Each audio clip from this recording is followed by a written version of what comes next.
नुस्खा नंबर 1, आपको किसी पंसारी की दुकान से 20 ग्राम काली मिर्च,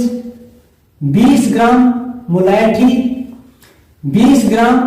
बबूल का गोंद, 20 ग्राम अनार का छिलका, 20 ग्राम कत्था, 20 ग्राम लौंग, 20 ग्राम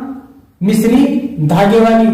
ये सभी आपको लेके आनी है। और लाने के बाद में आपको ग्राइंडर या इमाम दस्ते से इन्हें अच्छी तरह कूट कर और इनकी आपको